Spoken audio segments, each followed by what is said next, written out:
اللہ تعالیٰ کے ہاں دیر ہے اندھیر نہیں، کیا یہ جملہ کہنا ٹھیک ہے؟ ٹھیک ہے، اس میں کیا خرابی ہے؟ بعض دفعہ اللہ تعالیٰ دیر کر دیتے ہیں کسی حکمت سے، لیکن مایوس نہیں کرتے، تو کوئی حرج نہیں ہے اس جملے میں۔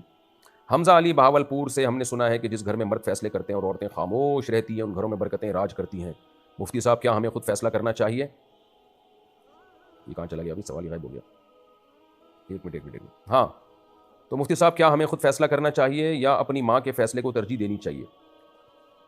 حدیث میں آتا ہے لن یفلح قوم ولوا اہم امورہم الی المرأة او کما قال صلی اللہ علیہ وسلم، وہ قوم کبھی کامیاب نہیں ہو سکتی جو اپنے اہم معاملات عورت کے حوالے کر دے۔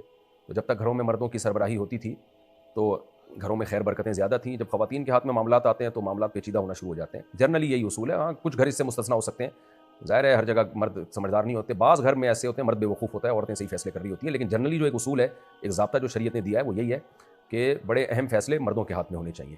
تو اگر آپ بڑے ہو چکے ہیں، بالغ ہو چکے ہیں، سمجھدار ہو چکے ہیں، تو پھر آپ اہم معاملات میں خود فیصلہ کریں، یہ زیادہ بہتر ہے۔ اچھا، اس بات کو میں خواتین غصہ تو بہت ہوتی ہیں کہ لو بھائی گھروں میں اہم فیصلے سارے مرد کریں گے تو ہماری تو ویلیو ختم ہو رہی ہے۔ حقیقت یہ ہے کہ اگر گھروں میں فیصلے، جن خاندانوں میں فیصلے خواتین کے ہاتھ میں ہوتے ہیں نا، ان میں خواتین ہی کے ساتھ زیادتی ہو رہی ہوتی ہے، کبھی بہو پہ ظلم ہو رہا ہوگا، کبھی ساس پہ ظلم ہو رہا ہوگا، کبھی نندوں پہ، جٹھانیوں پہ۔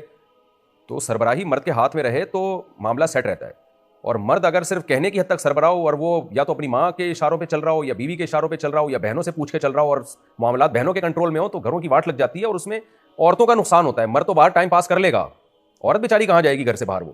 تو اس لیے خواتین کا بھی فائدہ اسی میں ہے کہ کنٹرول مردوں کے ہاتھ میں رکھیں۔ تو یہ اسلام نے خواتین کو فیور دیا ہے کہ عورت کے حقوق کا تحفظ ہوگا جب گھروں میں کنٹرول مردوں کے ہاتھ میں ہوگا۔ ہاں، یہ ایک خواتین کو شکایت ہوتی ہے ہمارے مرد بدتمیز ہیں، بد اخلاق ہیں، اگر کنٹرول ان کے ہاتھ میں ہو تمیز سے بات نہیں کرتے، تو مردوں کو تمیز سیکھنی چاہیے۔